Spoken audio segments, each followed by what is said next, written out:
Morning, morning, morning.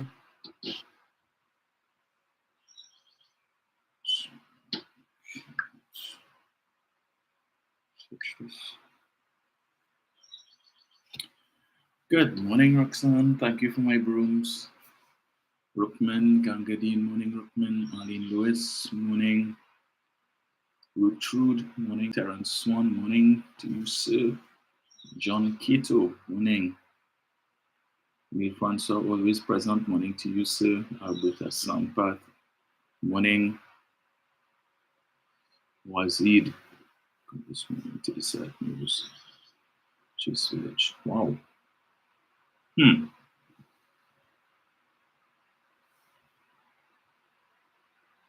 Chase and Chase Village. That's unfortunate. They've been the target of a lot of persons who have issues with forex, wanting to know where they get their foreign exchange from to bring in cars. That's truly unfortunate. Celestine Alain, morning. Selena Kwashi, morning. Morning, Diane. Good morning to His Excellency, the President of Pleasantville, Nigel O'Connor, First Lady Marissa Keegan.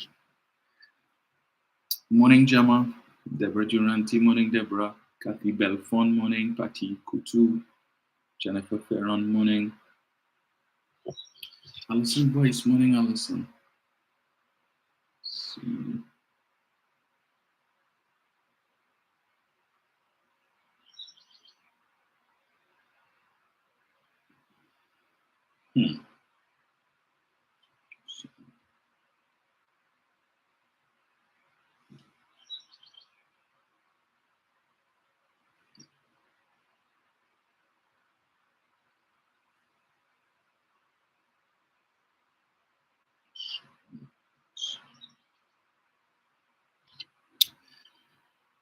Annette McConney, morning. Alison Rogers, morning, Alison. Shedley Jimenez, morning. Annette Neptune, morning. William Graves. Shell Lambert, morning. Donna Walcott, morning, Donna. So let's see this.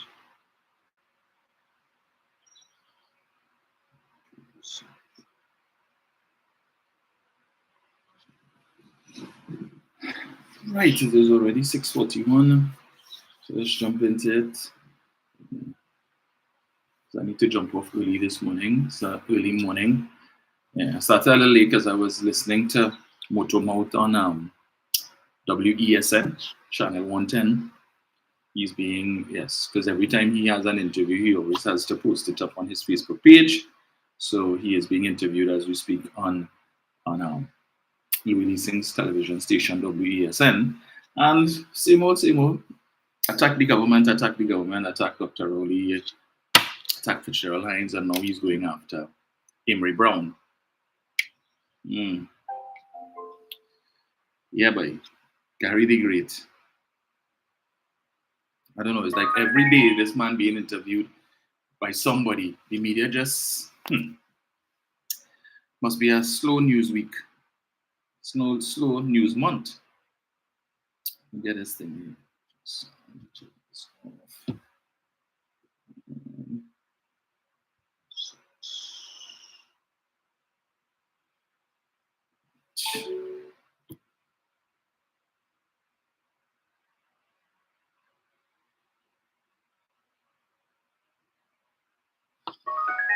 Carol Boyce John, morning. Kennedy Joseph, morning to you, sir. Judy Bowen, morning, Judy.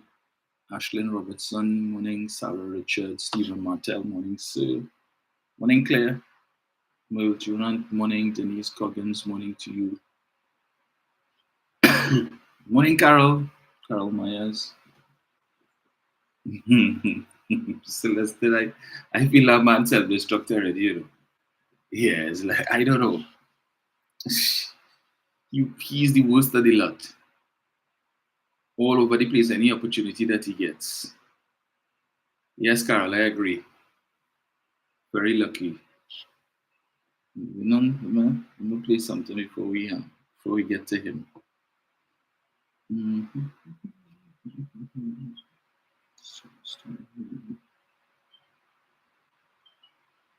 So in a way, it's good to start with something positive as always. So Right, here we're going on. I ain't come to talk professional today. No, no.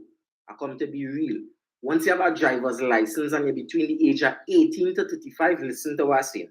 Mr. Foster Cummins and the youth development people, right, and the national service people, right, they have a program right now where they're certifying and they're training you, right, so that you could obtain a skill and you could be a skid steer loader, a backhoe loader, a bulldozer, an excavator, and a dump truck operator. Die paper. Organize yourself.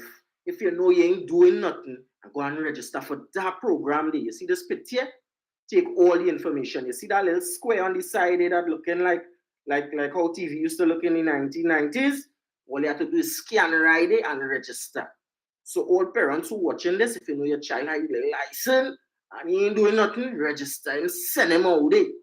Right? Yeah. And so see how that now. You could get big work as a driver anyway. You could even rent a bulldozer and do your thing. Right? So follow the information and go out there and do something. We can't just have on our Jordan and pull down pants and it's a ranking thing 24/7. No, we had to want something for ourselves, right? And there's a good opportunity, right? So take the information once you have your license between the age of 18 to 35 and go and get certified by. another program being offered by the Ministry of Youth Development and National Service. Another program that was not available to the youth between 2010 to 2015. Instead, they had Color Me Orange, they had Live Sport, Hope of Life. What else they had, boy? Yeah, that was basically a baby grant food card. But this is an opportunity for persons to earn a skill. Um, and as you heard the young man there mention, uh, the skills that are being offered or the skill sets that are being offered here is big money. Not everybody could drive a backhoe. Not everybody could drive an excavator. All of these different things. Yeah, these are specific skills. Um, and as you suggested too, you could go and learn how to drive a backhoe. You could learn how to operate an excavator, and then make some monies, and you could go and rent one and offer your services. In fact, you could avail yourself of the government's $20,000 grant for the 1,000 entrepreneurs by 2025 program, where the government set aside $20 million to give 1,000 entrepreneurs up to $20,000 to start a business, and you're getting the technical support and the assistance. So you could go to this course. I suppose they probably pay a little stipend too.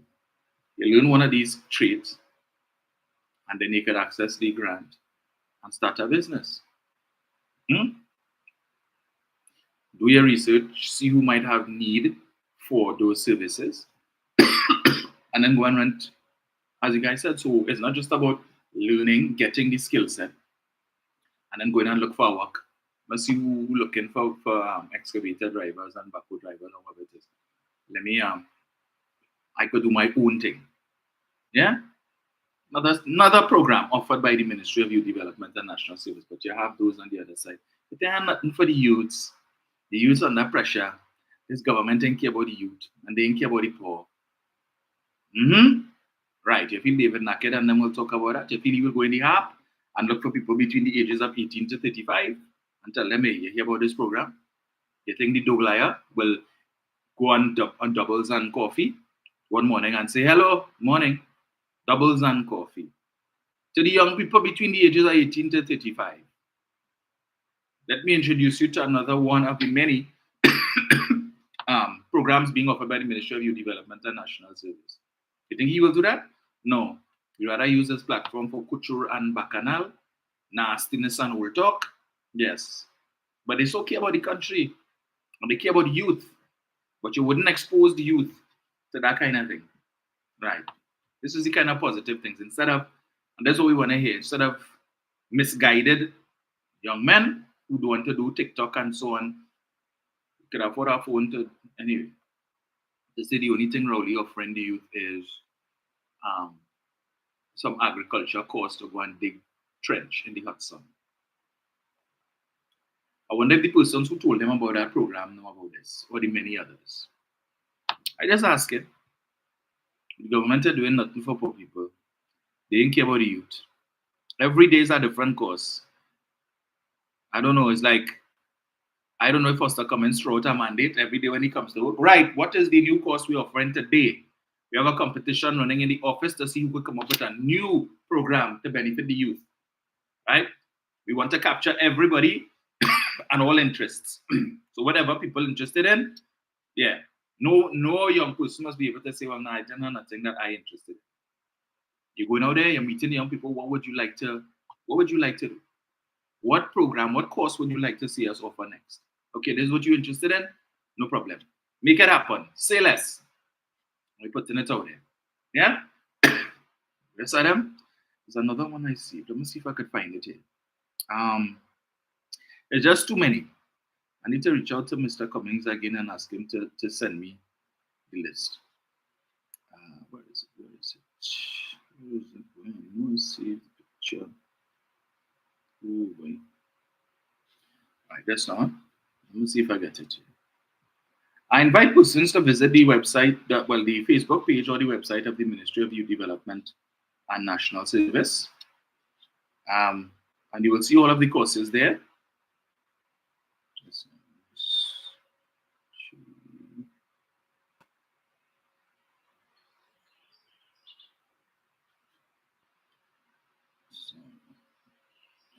My DNS. We would have posted as well a couple days ago a video for the launch of the Industrial Mechanical Apprenticeship Program, which is a collaboration between the Ministry of Youth Development and Heritage Petroleum. See if I can get out one quickly. Can we promote anything here?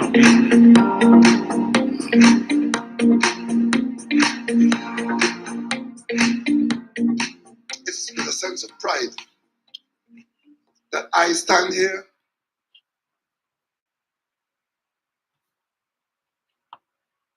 with Heritage, at Heritage in Palisego, to be able to say to you, we've done better than we expected when we started out in those difficulties.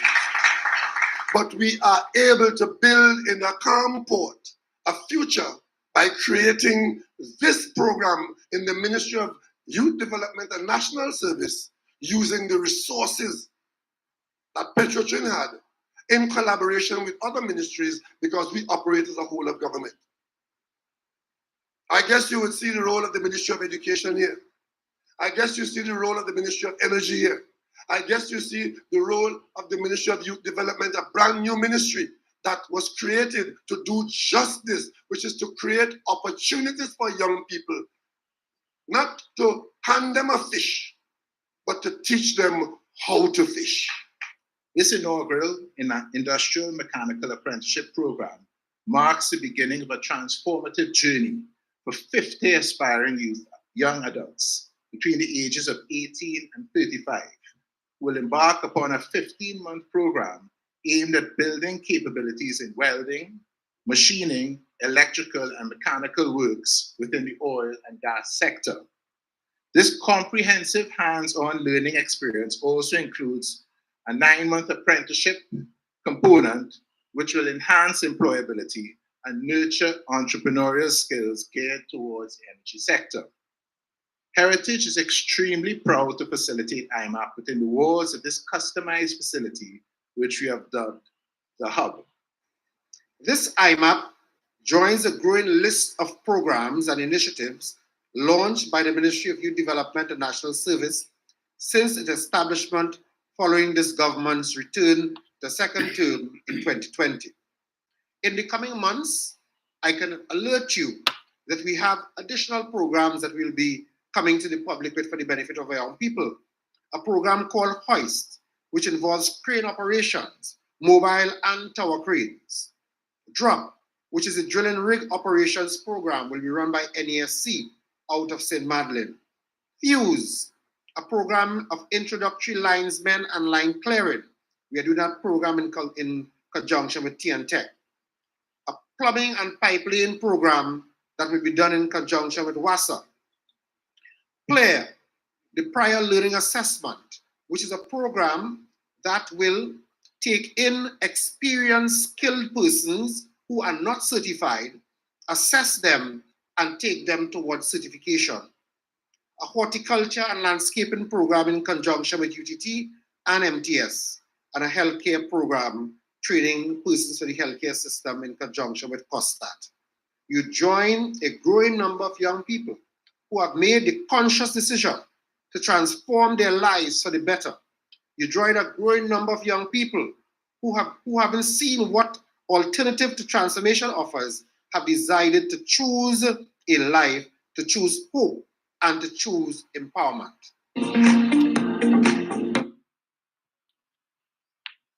You hear that? Look how many things. So in addition to what is already in place, more things coming on stream, like we had to tell first, hold up. So the young people now who, even those who may not be inclined to go to university to become lawyer and doctor, you know, the traditional professions that some parents like to stay their children in. Listen, look at that. You want to operate crane, tall crane on them that is, see how many people you know could do that? These cranes up in here. The government paying for you to do that, to go and learn that. All that. Look at courses, look at options these young people have. Things that did not exist 10 years ago. 5 years ago, it didn't exist. Since this ministry came into existence, right? Look at all these programs. So it's not just for us to come and sit down in our office and draw in P, right? He's not focusing only on the other entities that fall under him, like the credit union. The focus is youth development. Youth development. Youth development and national service, but it appears the emphasis is being placed on youth development. Look at options that the young people have. But you still have those bastards on the other side will come in the parliament and say, they ain't doing nothing for the young people. The young people are hopeless. You know, much young children, they're coming out of school with their passes and so on, and they have nothing to do and no work and they can't find jobs. That program, the main one, the IMAP, it starts with a cohort of 50 persons. When they graduate, 15 months, It's not 2 weeks, it's not 2 months, 15 months. So you know the kind of extensive training and knowledge they will gather in that 15 months. So when they finish, they don't need to stay with Heritage. Because after the 15 months, what they said is a 9-month apprenticeship program. So you'll be doing hands-on work, actually practicing what you would have learned, and you get in pay. So if you want to go to BP after, you want to go to Shell, you want to go to Touchstone, you want to go to Woodside, all of these different companies are available. And if it is you want to go abroad too, nothing wrong with that. Because you have these skill sets, because guess what? They need crane operators abroad too. And then there's a program which the minister mentioned at the end that has to do with the health sector, right? You know, foreign entities looking for persons for registered nurses and so on. That's what Singapore does. They always like to talk about Singapore and comparing Trinidad and Tobago with Singapore. Singapore makes a lot of money by educating their citizens, and then if you want to call it exporting their citizens. So they go abroad, they work, they make foreign exchange, and they send it back home. Repatriation of foreign exchange, right? Foreign remittances coming back home, and they can help their families and so on. So that when these 50 young persons finish, they could now go and spread the gospel of the Ministry of Youth Development and National Service. They could go and tell others, hey, this program real good, but you need to join. You need to come into the next cohort. But if they only take in 50 persons, you realize how competitive it is going to be. So the young people will be falling over themselves trying to get into this program. But if you didn't get into that one, and there's nothing that says you can't do multiple, you could do IMAP, and when you finish with the IMAP, if you want to go and do the all set, you could do that. So you could operate crane, you could operate backhoe, you could operate excavator, so you are jack of all trades. Any of them on that side can tell you that under Kamla Prasad Bisesa, these things were offered.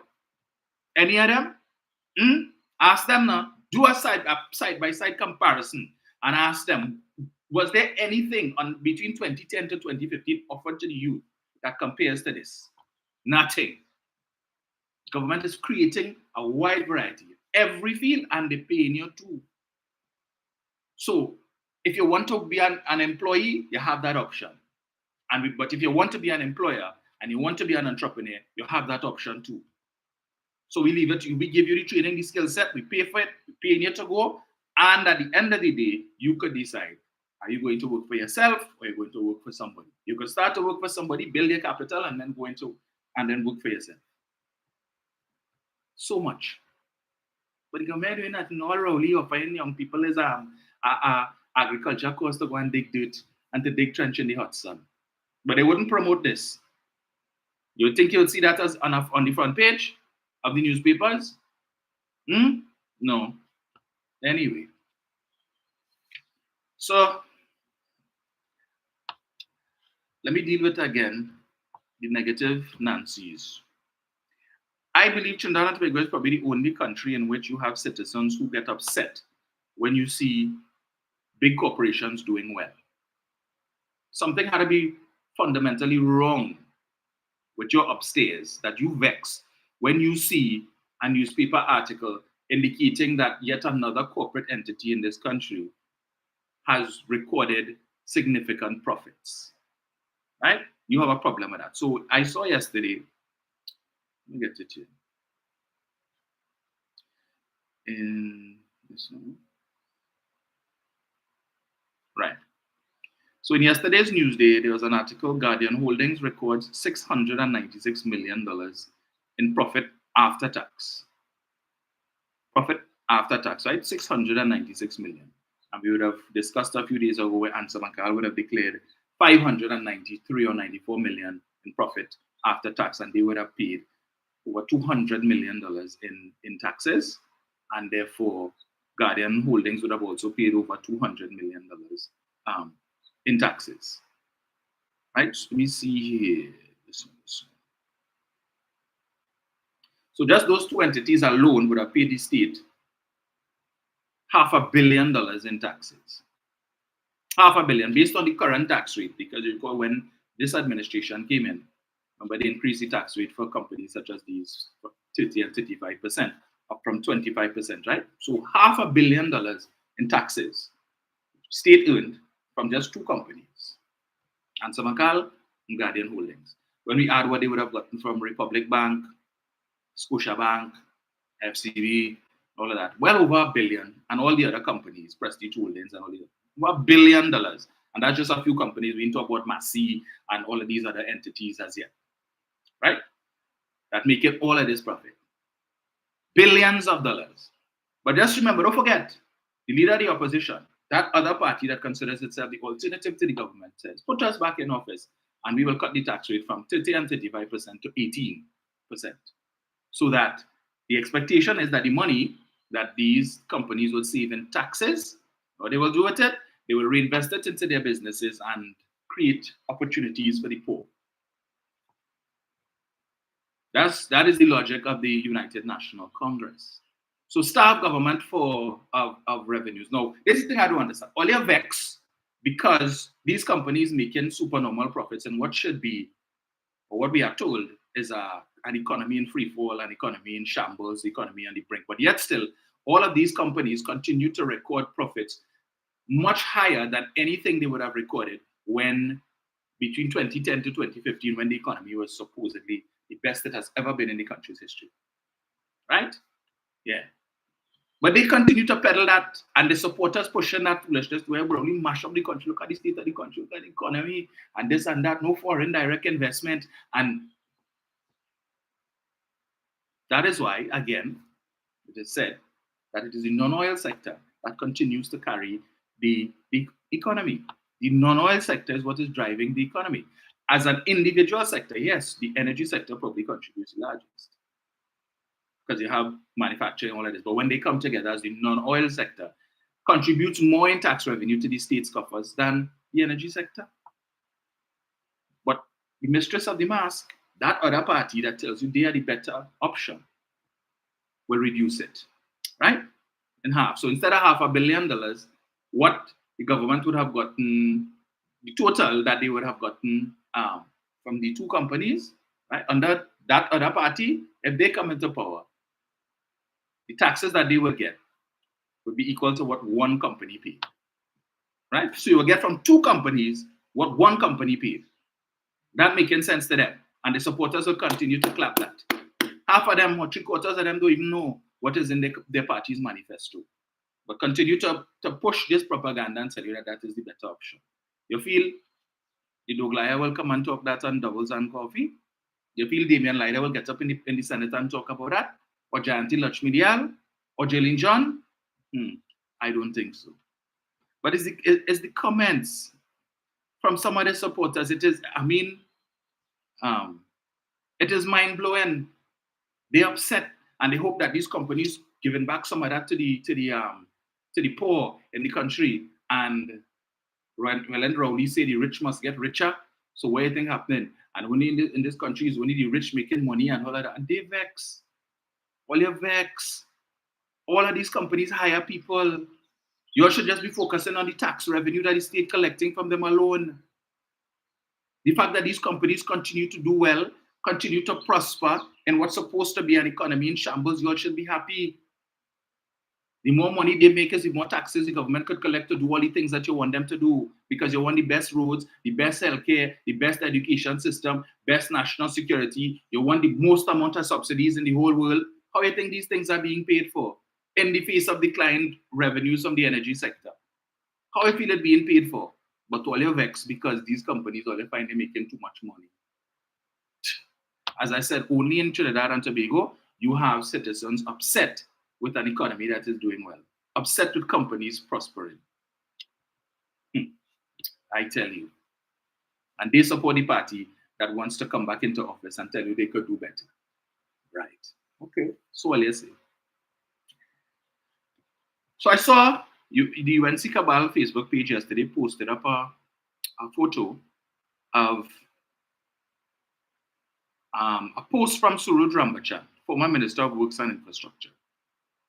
So apparently there was this car that was parked up on a street, I guess close to his home or in his neighborhood for a few days. He took pictures of the car and posted it on his Facebook page asking if anybody is aware or knows who that car belongs to, right? And of course, the sleuth that UNC Cabal Facebook page is, and for those of you who are not familiar with UNC Cabal, it's actually an anti-UNC Facebook page, was able to pull an advertisement from another Facebook profile where they sell cars. And apparently the vehicle was offered for sale last year by the member of parliament for Cuba North, Ravi Ratiram. So UNC Cabal puts the caption, well, Ratman, what's going on with the vehicle or whatever as the case may be. But that's not what I want to touch on. What I'm touching on is a comment that was made under Suraj Rambachan's post by one of the supporters. Just to give you an idea of the mindset and why it doesn't matter how much of social media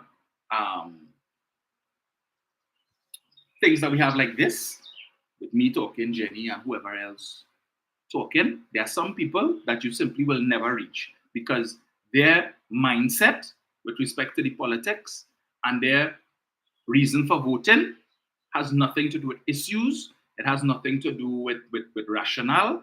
It's about race and Diamond Party. Let me read this for you. Now, this guy decided to come. It had nothing to do with Rambachan poster, but he just saw an opportunity to reach out to Mr. Rambachan. And I wonder why he felt comfortable in saying what he said and knowing, I guess, that Mr. Rambachan wouldn't pull him up. So the guy's name is Randy Neal, and he says, Suraj Rambachan, since that lady take over the Tabakid constituency as MP, the UNC has deteriorated badly. We cannot get pipe-borne water from Wassa, and elderly East Indian women over the age of 65 years old are not receiving monthly old age pension from the Ministry of Social Development. So I guess elderly African women over the age of 65, they probably receiving their pension. But East Indian, he felt the need to say elderly East Indian women not getting their pension. Okay. So I don't know if the implication is that the Ministry of Social Development is discriminating elderly East Indian women. So when they go in to apply for pension, apparently the ministry is not giving it to them, but I guess they're giving it to elderly African women, right? Telephone calls to the MP's office in Gasparillo are unanswered, and the MP declines WhatsApp calls. Why did she swear an oath to serve people and cannot deliver? All of a sudden, Anita Haynes is a problem because she has joined the chorus of persons calling for internal elections.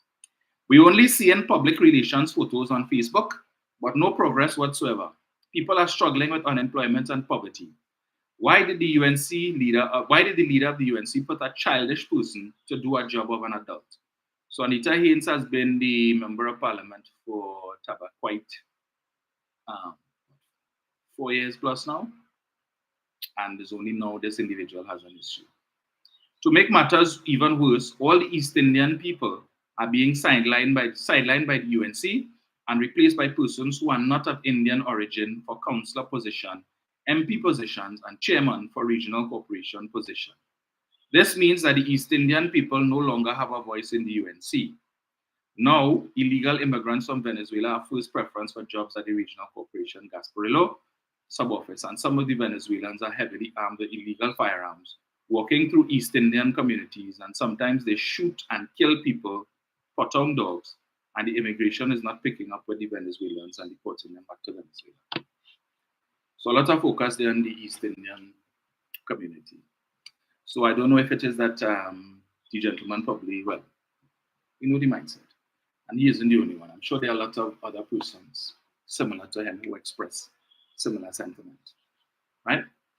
But of my last check-in, I haven't, Surul Rambachan hasn't upbraided him, hasn't responded to tell him, you know, take it off, remove the post, nothing like that. Okay, so one can only make an assumption there, right? But it just goes to show you, see, guys like people like him can't be helped. No matter how much truth and fact that you bring to them, as far as he's concerned,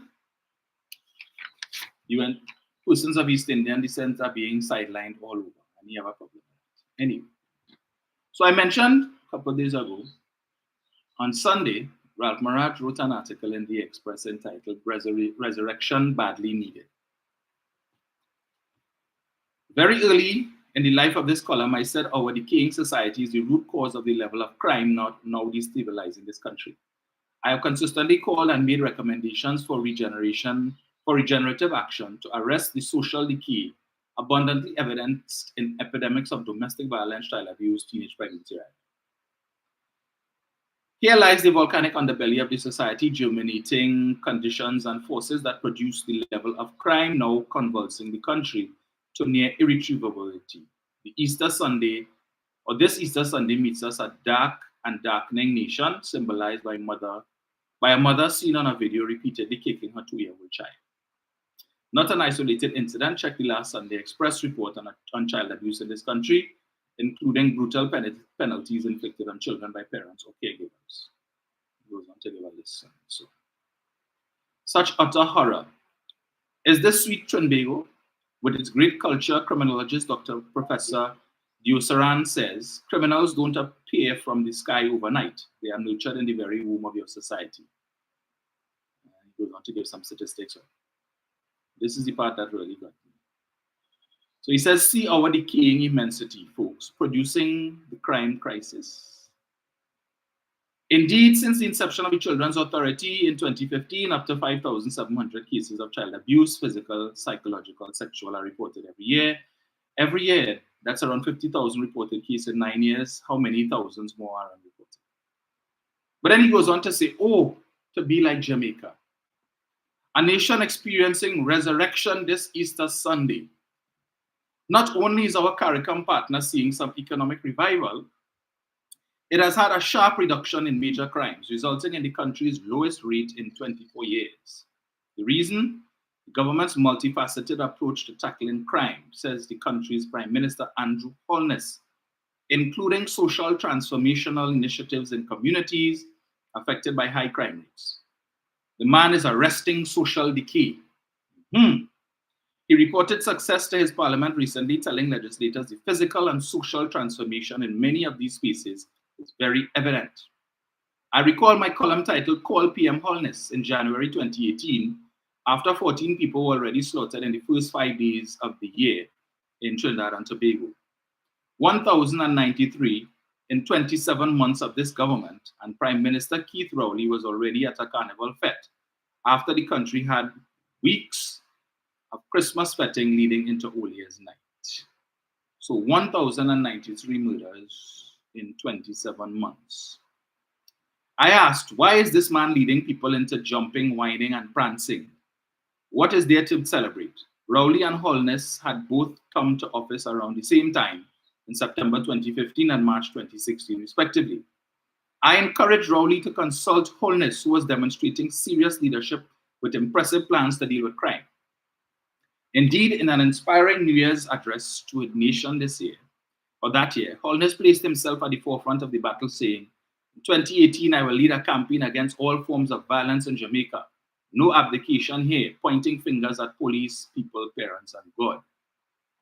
He announced a framework for the whole of government response to citizen security, saying he would make Jamaica safe and secure by scaling up zone of special operations to reclaim communities captured by criminals. Promise delivered. 2 weeks ago, Holness told his parliament the zones have yielded success in 7 designated communities. Mount Salem, Denham, blah, blah, blah. These communities collectively recorded a 40% reduction in murders compared with the pre-Zoso figures in 2017. Critically, in 2018, he had promised to table the National Security Act for a more coordinated framework for all national security agencies. He brought together his defense and police forces under joint command to uphold the law in a Zoso, rid the area of illegal weapons, ammunition, or other contraband, and empower members of the joint force to search without warrant within a zone. The result? The number of active gangs in Jamaica decreased by approximately 36% in 2023 to an estimated 176 gangs, down from an estimated 276 in 2018. A massive reduction, Holness told legislators. See, folks, it can be done. Murders down, gangs reduced, social decay arrested, and no blaming everyone else under the sun. No occupying office but ducking responsibility. Holness took action. He had the courage of conviction, no abdication, indifference or utter selfishness. He displayed courage, commitment, and genuine caring, like the man from Galilee himself. Oh, Papa Laps. Oh, for such leadership to engender the resurrection badly needed in Trinidad and Tobago today. So says Ralph Maraj. Right?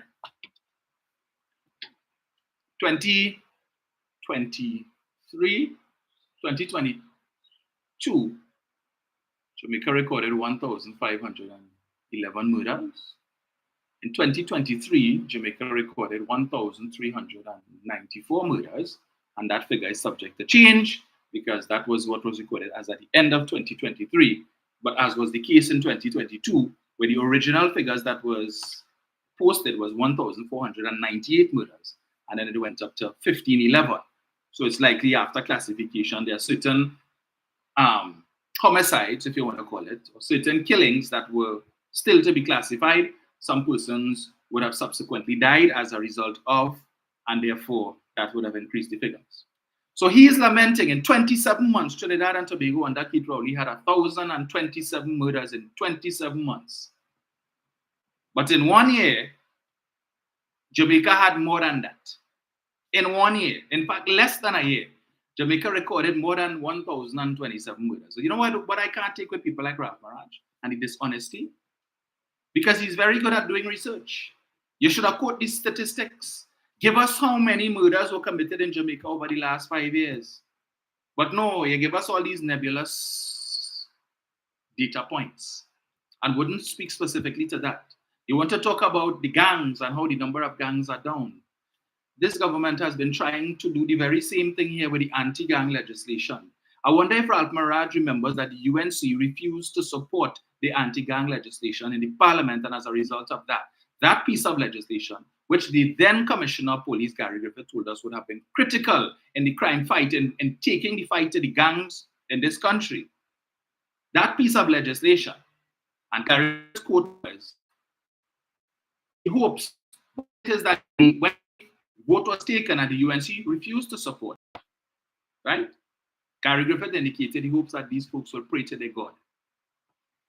And it was also, I think, Kamala Prasad sister's lawyer, Israel Khan, who made note or took note of the fact and said that You know, he chastised the UNC, accusing them of playing politics.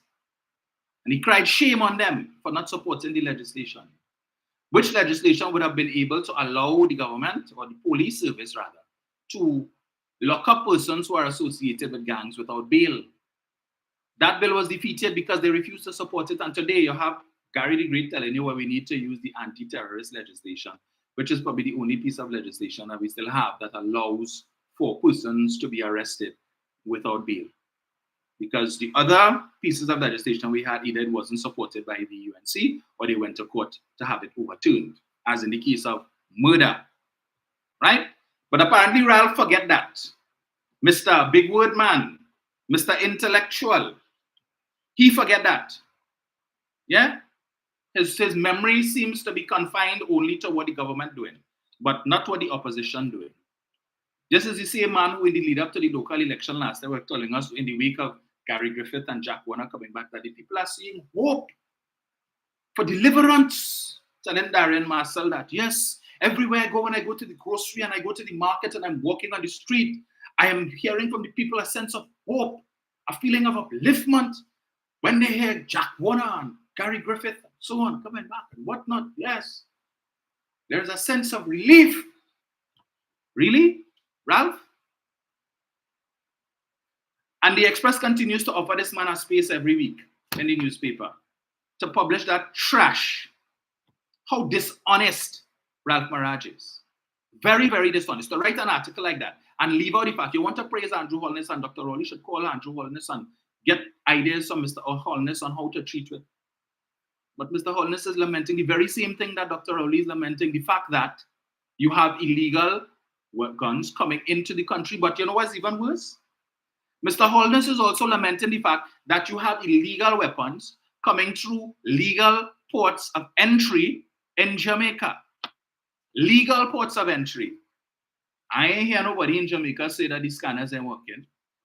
So with perfectly working scanners in Jamaica, you have a whole set of illegal firearms still coming into the country with working scanners. We have a challenge here with respect to the scanners. This administration, as we were told since 2020, in January of 2022, by the head of customs and excise, that since 2021, the government had allocated them $91 million to buy scanners since 2021. She was testifying before a joint select committee of Parliament on national security. And when the question was put to her, so what is happening? Why haven't you all purchased this scanner? She indicated the problem is with the Central Tenders Board, which was the predecessor to the procurement regulator.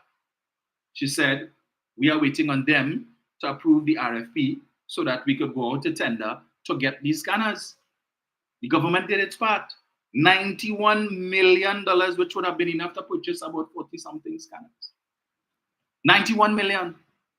But they want to kill the government. We're going over these scanners. And the government, and they care. And then you have Rudal Munilal, who sits on the National Security Council, had the audacity and the temerity to ask the Comptroller of Customs. So instead of going through the Central Tenders Board and all of that, right? You couldn't just approach the National Security Council and ask them to do a sole select tender, since we need these scanners. So just write to the National Security Council, headed by the Prime Minister, and ask them if they could just select a vendor and give them the contract to bring in these scanners. This is Rudal Munilal.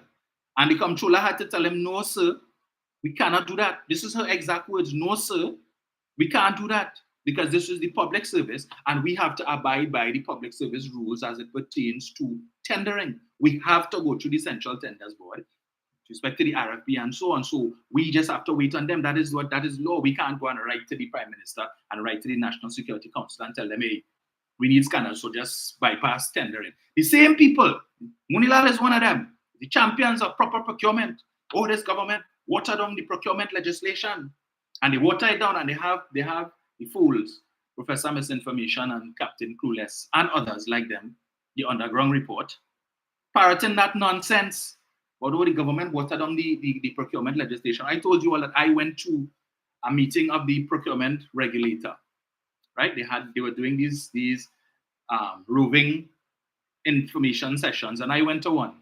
And the procurement regulator herself was making the point. She said, the legislation as it is right now is very convoluted, and it makes it very difficult for state entities to be able to engage in proper procurement. The process of pre-qualification is difficult because they have so many applications that they're dealing with, thousands and thousands of vendors who do work for the state, who over the years have been getting contracts from the state, find themselves in abeyance because, first of all, the process of doing the registration is a bit cumbersome.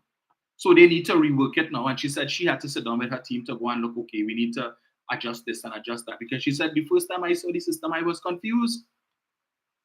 This is the procurement regulator saying that I was confused when I see these things. And she and her people had to sit down and say, well, okay, we need to remove that, add that, take this out, remove that, make that a little easier.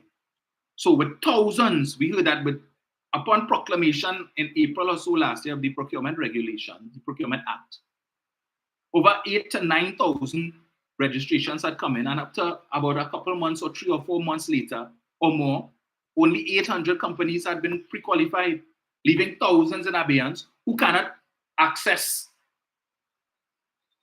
state contracts. And so therefore, the state now was limited to only picking people from those who were pre-qualified. So we went from having a whole pool of thousands of vendors to choose from. So we whittled down to just about 800 until the procurement office could do what it is that they have to do to pre-qualify the rest of them. Right? That making sense. So you make it easier now to engage. Well, if you say, well, the reason why this person got the contract is because that was the only one who was pre-qualified to offer that service. Whereas before we'd have had 500, 600, 700 people, contractors offering this service because of the system. This watered down procurement regulation, we only have 2 or we only have 3 who are pre-qualified as of now to offer that service. So that is what we limited to. So we can't choose nobody who is not pre-qualified. But they want to tell you, oh, it watered down, and they water it down. But I have insiders from the UNC who are no longer there, who would have informed me that when the UNC brought that procurement legislation in 2013, it was Mama Guy. Because they brought it in 2013, and when they left office in 2015, it had not yet been proclaimed. So they brought it to give the impression, hey, we're doing something to fix, because with all the teething and so on that was going on, they want to give the public the impression we're concerned about proper procurement and procurement legislation and all of that. But with the so-called best attorney general the country has ever had for 2.5 years later, or they still couldn't proclaim the legislation. And what was further said to me is that what they brought in 2013, if that had been proclaimed, well, heaven help this country. Because the amount of nonsense that they had inside there, it made it so difficult. But they brought that as an excuse so that they could drag out the process. And when they leave office, all of a sudden now they become the de facto champions of proper procurement and only niggling this government. When all they bring in the procurement regulation. When all they bring in the procurement regulation. When all they bring in the procurement legislation. Why you all didn't do it? To fool people. That's their mantra. Fool the people, fool the people, fool the people. And the supporters, the waterfront, help talking that trash. Well, yes, it's in 2013, the UNC and the People's Partnership bring that. All you know what was in it? You all know what was in it? Some of you who want to talk that BS. If it is that had come into law, right? Or they would have been cussing them since 2013. Have no idea, no clue what was in the legislation, just like the waterfront help. So do you know what is being debated today? Nah, actually, nah. You know what's being debated today? Yes, the bill. What bill? Everything good. Right. That's what they're about. Folly. But it was only blame Kamala. Yes, Ralph, we have to blame Kamala, Ralph. Because it was, as Kamala told us last week, you have to toe the line. Right? As a member of parliament, you are required to toe the line. And anytime you step out of line to say that you're voting against the parliamentary caucus, that is it. You will be expelled from the party. So if it is when you all meet in caucus and the legislation is good legislation and you see that it could benefit the country, it could put a dent in crime, it could assist the police, as Gary Griffith would have told them when he was commissioner, we need this anti-gang legislation. We need the bail amendment bill. He who wants to be their partner now, when he was telling them that, as commissioner of police, I have studied the bill and I'm telling you what is in there the police needs. That is going to go a long way in helping us to fight crime. So please support the bill. But the parliamentary caucus, because they realize that if we support this bill and the commissioner is telling us that he could use it or use what is contained in that bill to be able to bring crime down further, then we can't sing the perennial song, under the PNM, crime always the highest. And under the PNM, it is the highest amount of murders. And under the PNM, crime does always go up. So we can't support anything that could bring down crime. So you know what? We're going to come in the parliament and talk a pack of rubbish about data points and data. We want the data. Where is the data to prove that the anti-gang legislation is working? And where is the data to prove that denying people bail is going to have a positive impact on fighting crime? Where is the data? We want the data and the data. And in the absence of data, we can't support this bill. But you know what's the hypocrisy on the part of them? They will debate and talk a whole set of rubbish. No, we can't support the bill because of this. And this bill is flawed because of that. And it is denying citizens their constitutional rights and rah, rah, rah. Then when it comes time to vote, abstain. Mrs. Prasad Bisesa, abstain. Mr. Ratiram, abstain. Ms. Amin, abstain. Have the cojones say no. Don't come with no nonsense about abstain. You're a bunch of yellow-bellied cowards. Say no. Let it be recorded for all time on Hansard that you all voted in the negative against the bill. Don't come and say we abstain. So that afterwards you could say, well, we agreed with it in principle. You know, it had some parts we agreed with and some we didn't agree with. Did you propose amendments? Did you propose amendments to fix it? No. You come and every one of the 19, or you come and talk a set of rubbish. Give your arguments as to why you can't support the bill. Offer no amendments. And then we abstain. Abstain. And in the meantime, when it is that you all are being blamed, because as the Ministry of the Joint Select Committee on National Security, I think it was early last week, had a session where they would have interviewed the heads of the various divisions in the TTPS.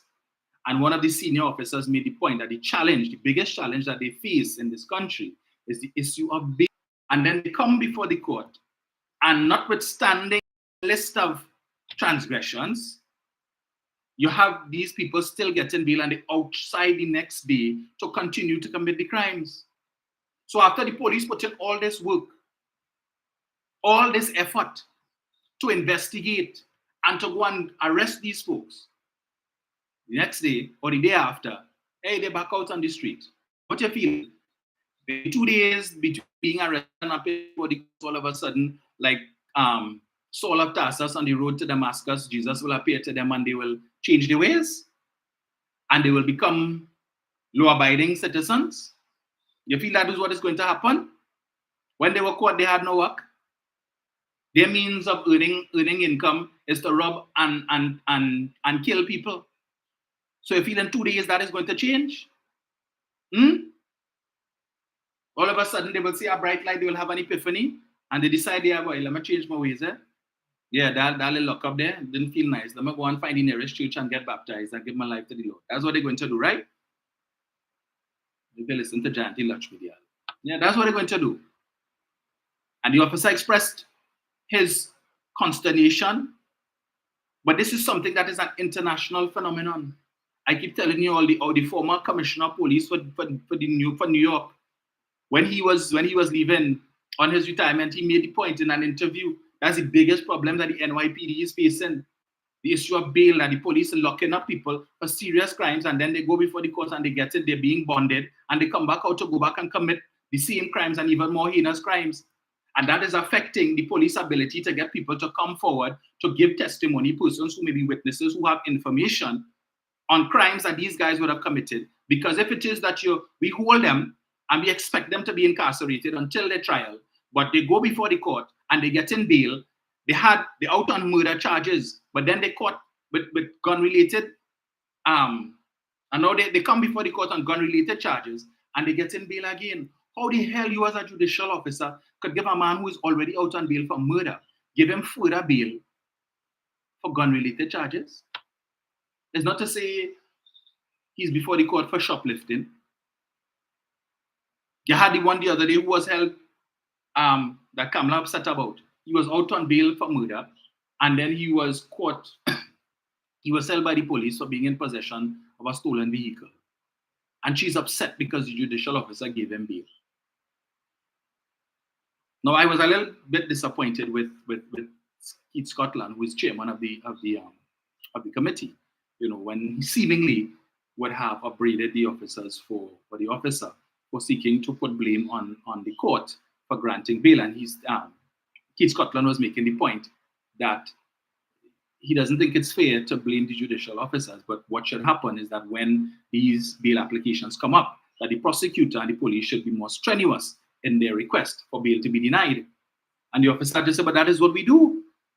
In fact, the article that Kamala Prasad-Bisasa alluded to express her disgust and dismay over the fact that somebody who was on bail for murder, which they shouldn't have been, but thanks to the UNC they are, would have gotten bail for being in possession of a stolen car. The article said that there was strenuous arguments by the prosecution and the state and the police for this person to not be given bail. And the judicial officer still gave him bail. Now, Mr. Scotland is an attorney. He's not a minister of government, and therefore he's still in private practice. So notwithstanding the fact that he is a member of parliament, he still has his clients to represent. And therefore, if someone comes to him and he opts to take the case, then as an attorney, he has to make an argument for bail, right? So I understand that. But again, I'm saying that I think that position taken may not have been of the best, right? I disagreed with that position because I can understand the frustration of the police. Having friends who are police officers and who tell me the challenges that they face and how they feel when you lock up a man after all that hard work, hours away from your family, risking your life to lock up somebody, and then 2-3 days later, you're on patrol and you see the same menace, the same nuisance that you locked up 3 days ago, right? Stand up on the corner and watching you. Do me something now. Do me something now. Yeah, back outside. What message does that send to the criminal element? The one thing that could act as a deterrent for them to commit crime, that they might say, well, let me think twice, because you see that jail thing, so I don't go and sit down and remand there and the conditions are here inside. No. That is no longer a deterrent. You could commit a crime as heinous as killing a man, and you could get bail in a matter of days. Thanks to who? The UNC. But there's only blame Kamala, blame the UNC. No, I don't blame the UNC. It's not the UNC fault that murderers could get bail now. It's not the UNC fault. No, the PNM do that. Yeah, it was Keith Rowley and Faris Al-Rawi do that. And so don't blame the UNC for that. No. But the same supporters who talking that trash and who suppose the people innocent and what they innocent, but the day it reach home by all and it's one of your family members get killed, I hope you all could sing the same song. Don't get vexed when it is that the man who is accused of killing your family member comes before the court and he get bail. You must say, yes, write a letter to Jayanti and tell her thanks. Write a letter to Annan and tell him thanks. Don't vex. Because remember, what if he innocent? 7:37. So a press conference was held a couple of days ago by the Minister of National Security and the Minister of Foreign Affairs, in which they would have spoken to certain issues, not foreign in the public domain. There were a number of wide-ranging issues, but a lot of time would have been spent on former Commissioner of Police Gary Griffith. And, I said, before I go there, there's a picture circulating of Farley Augustine. I don't know what the event is. Sitting down in what appears to be a pavilion among a crowd of persons with what appears to be a pistol in his pants waist. And the jersey right up, and the gun is visible, whereby anybody could have sneak up and just pull it out. Now it's looking like Farley, but of course, they're going to say it's Photoshop. That ain't Farley. Yeah, the PNM do that. PNM good at photoshopping. But if in fact it is Farley, I want to say how highly irresponsible that is, right? Now, had it been a PNM minister, had that gone anyways, and that picture had been taken, oh gosh, you wouldn't have heard that. We'd have got doubles and coffee, Douglas politics, the UNC Sunday morning press conference would have talked about that, the midweek press conference on a Wednesday, the Thursday waste of time press conference, the Monday night forum would have, we'd have been hearing about that constantly. They want to give guns to the law-abiding citizens, but them have their own thing, and look how anybody could have taken it and how irresponsible. You hear any of them talk about that? No, they're not interested. Anyway, so this press conference that was held a couple days ago, and the Minister of Foreign Affairs, and I suppose, he didn't only talk about that, but they made mention of this unit that was established by Gary Griffith when he was Commissioner of Police called SORT, S-O-R-T. And in fact, Mr. Griffith, when he was interviewed on I-95.5 sometime early last year, I believe it was, would have made the point, he was interviewed on the barbershop, John and John. He made the point that one of his thinking behind S-O-R-T was influenced by S-A-U-T-T, right? SORT, which was established by the Manning administration and which was identified by now Judge, then Police Complaints Authority Director Gillian Luckey, identified SORT, S-A-U-T-T, as being instrumental in bringing down, in fighting crime and being instrumental in the increase in the crime detection rate under the Manning administration in the early years of the People's Partnership administration before it was dismantled. Two things Gillian Luckey identified in her capacity as PCA director. And in fact, there was a scathing article in which she was quoted as saying that the crime detection rate took a dive after the People's Partnership dismantled SORT and when they got rid of the blimp. Those were the two things she said. She said those two things contributed to the crime detection rate being on an ascendancy. It was heading in the right direction. We were seeing the police were locking up more people, apprehending more persons for a variety of crimes. And when those two things were dismantled, we saw a dip, significant dip to below 10%, right? So Gary said he created S-O-R-T. He couldn't go back to S-A-U-T-T because what they go say. But he admitted that he was in support of S-A-U-T-T. He thought it was a good initiative and so on. But at that time, he was merely National Security Advisor. He was not in support of its dismantling, but he didn't have the power. And the government took that decision. So he said, right? He says so. So he bring S-O-R-T. S-O-R-T, which was instrumental in, the death of the two persons who were identified as being suspects, the prime suspects in the murder of Andrea Barr. And we know what we heard with respect to that. One of the guys, Morris, fell off a chair while he was being attended to in the hospital, and he subsequently died. But Mr. Griffith, as Commissioner of Police, never went in depth as to why was Mr. Morris in the hospital in the first place? What was he being treated for? Why did the police take him to the hospital and not the police station? Because when you apprehend a suspect, you're supposed to take them to the police station for questioning, right? We know that is how it's done in other jurisdictions, and it's done here too. But they took him to the hospital. And we know that there was video footage that was circulating on Facebook at the time of a neighbor who would have recorded when the police would have gone to Mr. Morris's home. And while you're able to make out certain things, the distance in which the video was taken, we couldn't really make out much, but you were able to hear Mr. Morris begging, pleading for his life, claiming his innocence, and so on. And subsequent to the police taking him from his home and him going to the hospital where he fell off a chair, subsequent to that, he was asked to give a urine sample. He went to a room to give the urine sample, and then he collapsed again. and subsequently died. And when the autopsy was done, the amount of injuries that were identified. I mean, he suffered from broken ribs, he had damage to his skull, skull fractures. It was, significant damage. The family was not satisfied, and they would have commissioned a private autopsy that was done by Dr. The man who was on the UNC crime talks the other day. Whatever the hell his name is, right? He did the autopsy, the private autopsy, and the report was very concerning, the extent of injuries that Mr. Morris suffered. In fact, I recall, at that time I was still on that station. I just joined the morning show, Titans of Democracy.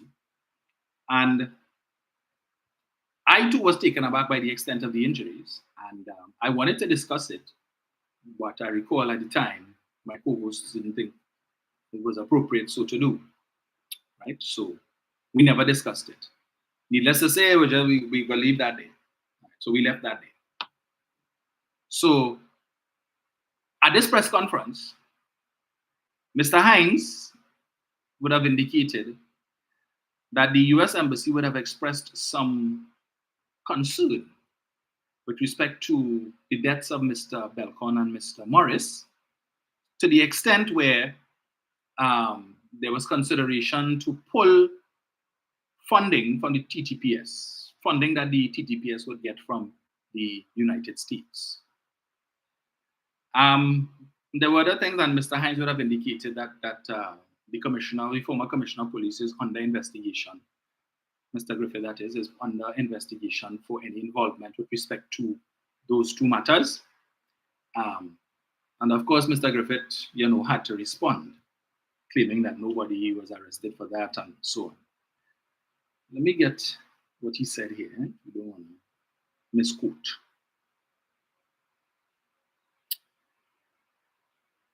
So he put out a post one day ago. It reads, Hines, the nation is fed up of the same thing over and over. Today, this country's Ministers of National Security and Foreign Affairs held a joint media conference not to speak on strategic issues pertaining to both areas, not to share a joint statement on the implementation of a robust revised policy on national security management, not to address the skyrocketing murder rate, but instead to highlight again a matter that transpired over 3 years ago involving two men jointly accused of over 60 offenses for sexual crimes against women. Well, should I hear him this morning on Louis Leasing station? The amount of cough and kick he felt on Amory Brown. I was surprised if Amory Brown could go to work this morning. Licks in absentia. So Gary has found a new whipping post. He jumped off the Hines bandwagon and now he jumped on the Amory Brown bandwagon. The Doglaya is currently out of the country. He went to the Bahamas for the Carifta Games and so on. So he should be back if he isn't back already.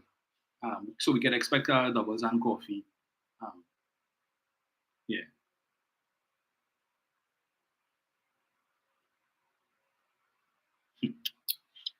Yes, doubles and coffee. So we can expect that, right? Anyway, so let me read this here.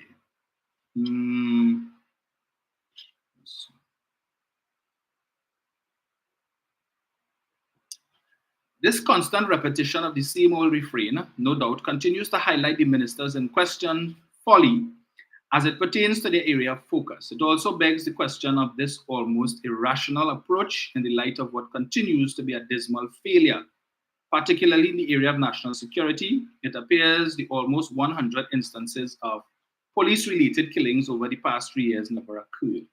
It's interesting that he should make mention of the over 100 police killings that occurred over the past 3 years, which, and this man is so dishonest and disingenuous. So he's looking at police killings that I suppose would have taken place after he demitted office in 2021, right? So he says the last 3 years, not the last 5 years, not the last 6, but the last 3 years, unfortunately. And we would do well to note that whenever police killings took place under his tenure, even in the absence of an investigation, he was always quick to jump up and defend his officers. Always my men and my men and my men. In fact, I recall when the officers, when the 3 men were killed in Laventille in the Gold Teeter, right? And it was identified by persons in the area as extrajudicial killings. The first opportunity that Mr. Griffith had, which was within hours of the incident, was to say, well, he stands by his officers on what they said. They claimed that they were fired upon and so on, and they returned fire and the men were killed. But the video showed differently. The men came out of the car, hands were up in the air, they were up on the car, and then they get shot and all of that. But he said this is what the officers reported, and he, right, but anyway. He goes on, and if indeed I am somehow responsible for what took place with the 2 men, and we are shutting down units associated, then do we make the prisons commissioner responsible for the recent death of a prisoner? How about McDonald Jacob or Ulla Christopher Harewood for the 100 police killings which took place after I was cop? So what were the other killings that took place while you were cop, Gary? What were the others? So it's only those 2 took place under you, right? It had no others, Gary. And do we shut down the prison service, the Coast Guard, the Defense Force, or the IATF, GEB, Northern Division, and other aspects of the TTPS because of deaths involving them? Not saying that these should be shut down, but if we were to be truthful, it is clear that certain persons wanted to shut down sought for the one incident because they were pegging back criminals, some of whom may have been closely associated with government officials who paid them through big state contracts. To correct the misinformation of Amory Brown, the SORT, S-O-R-T, never received funding from the US government, and I challenge him and Hines to prove otherwise. Additionally, the same US embassy referenced by Brown also approached me when I was Commissioner of Police to express their utter disgust that this PNM government has a cozy and close relationship with persons from another country who are not allies of theirs and who are considered a dictatorial-led country. I guess he's referring to Venezuela. Perhaps Mr. Griffith could provide us with the evidence that officials from the US Embassy came to him and expressed their utter disgust with the PNM government. Perhaps he could do that. In the same way that we're still waiting, you remember, this is the same man who claimed he saw correspondence between the Commissioner of Police acting, McDonald Jacob, and the head of the SSA, requesting that his wife's phone be tapped, but went to court and could not produce the evidence, right? Okay.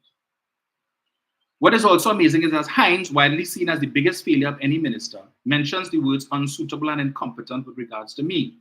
But he has not brought one policy or plan that had the effect of reducing crime and making citizens safer and more secure. In fact, and here we go again, while my tenure as security minister and COP, Commissioner of Police, saw record reductions in crime, Hines, as Minister of National Security, holds the record for the 2 most murderous years in the country's history. Regarding the audit report, I was never given the opportunity to respond to whatever was in the report, which violates the rules of natural justice, which makes it null and void, hence the lawsuit and eventual injunction which debarred them from laying it in Parliament. This is perhaps why they prefer to try to share it in Parliament, where there are no legal consequences for lying. And to be clear, Hines, I will continue to refer to those who rape, kidnap, and kill innocent persons as cockroaches. When held, they should be behind bars away from the public, not enjoying millions of dollars in taxpayers' dollars because your government deems them community leaders. So I will continue to fight for the rights of law-abiding citizens while your Keith Rowley-led government continues to fight for the rights of criminals. So says Mr. Griffith. So he challenges the claim of Mr. Hines and Mr.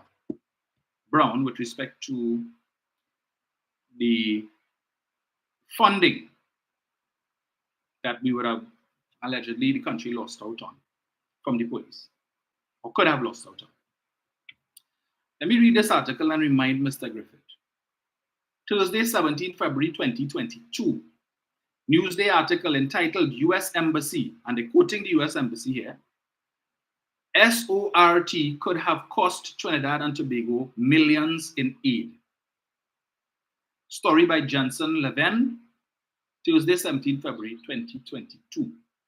And it reads, Trinidad and Tobago could have lost out on millions of dollars on training from the US had the police not restructured the Special Operations Response Team amidst concerns that the unit was responsible for the death of 2 men.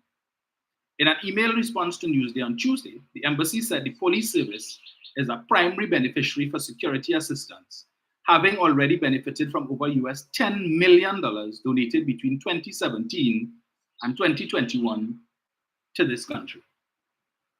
So that was a year before Mr. Griffith came in, and his entire tenure, the TTPS received over $10 million US from the US Embassy.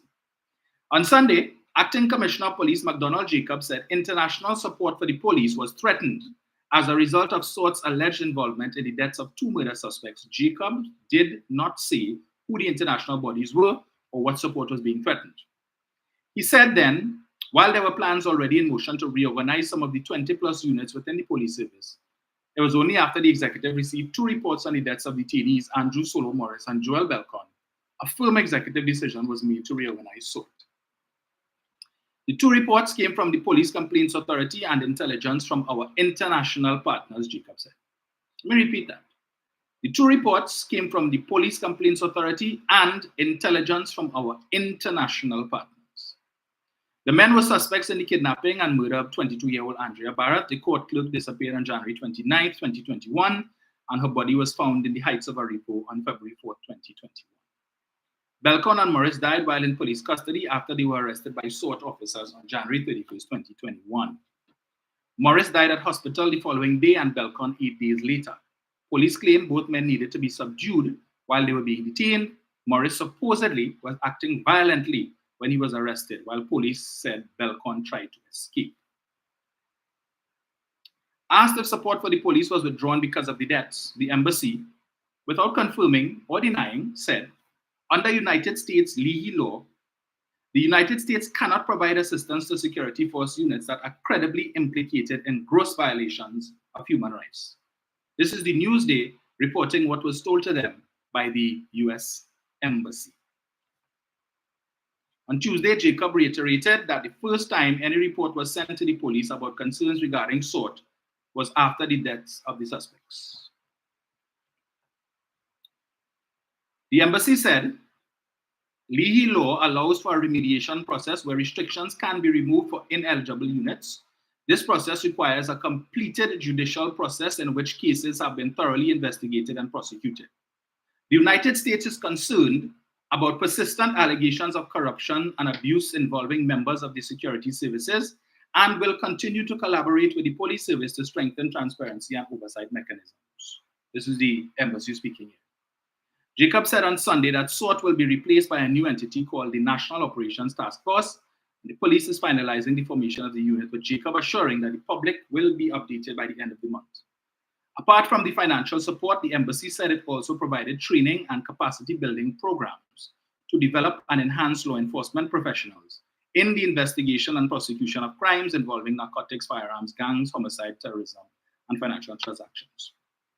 So for the entirety of Mr. Griffiths, according to this article, the entirety of his tenure as Commissioner of Police, between 2017, he became Commissioner in 2018 and 2021, the police service received over 10 million US in aid from the US Embassy, which is about 70 million TT dollars. Is Mr. Griffith telling us that none of that money was went into SWORD in any way, form, or fashion? None?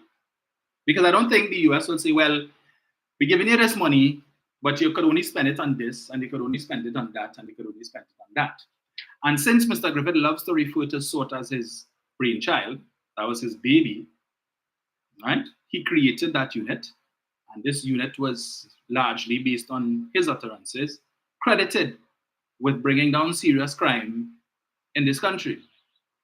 That unit, which comprised officers who were seconded from the Defense Force and so on, I believe, and persons who were brought in from outside of the TTPS and were made SRPs and so on to populate the unit, because I guess Mr. Griffith didn't have confidence in the abilities of his officers, those persons who would have come through the ranks of the police service from as recruits and work their way up. He felt he needed to bring in, as a military man, former soldier and so on, he felt the need to bring in outside help to show up this unit, right?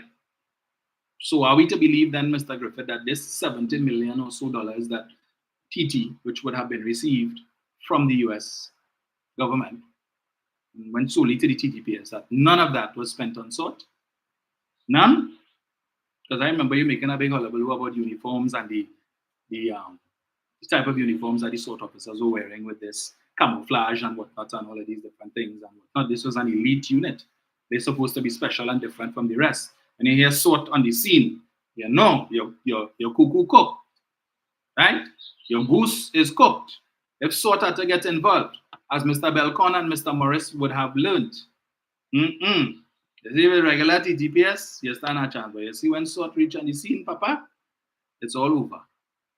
So this brainchild, none of that 10 million US was ever spent on SORT. I just ask, I just say, seems implausible to me. So for you to call on the ministers to bring evidence that SORT was ever financed by the US is plain smart with foolishness and semantics. Because the fact of the money is the fact of the matter is the money would have come to the TTPS. You as the accounting officer for the TTPS, as the commissioner, you will decide where this money goes, how it is spent. You would be aware of the needs of the organization and where this money would best serve. So it's not that the US government or the US embassy could come and tell you, well, we're giving you this money, you could only spend it on this, that, the other. They don't know the inner workings of the TTPS. They don't know which areas of the TTPS requires the most amount of financial and support. And so therefore they give you the money, the bulk of it, and you will decide. So you never spent 1 cent on SORT, your brainchild, your baby, not 1 penny, not a dime near farthing, Gary. Are we supposed to believe that, right? Okay. Again, I remind him, not everybody is of the waterfront ilk, Gary. As I always say, when you want to criticize or if you want to lie, please make sure the truth is well hidden. It wasn't difficult to find that article, right? And in the same way as he says nobody was arrested with respect to SORT, I recall, was it Mr. Hernandez? The man who was in charge of SORT at the time, the man whose name had gotten called up with respect to some contract that a company that he owned had gotten to remove bullets from the gun range. Remember, he was in some hot water with that, and he was the head of SORT, if memory serves me correctly. He would have been arrested in respect of that, and he would have been sent on immediate suspension. But apparently, it seems Gary's memory is short. So, give me 1 second here. Let's see if I get this thing here.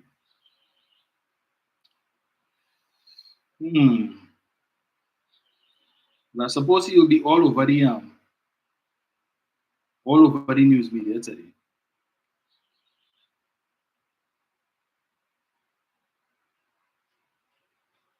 Right.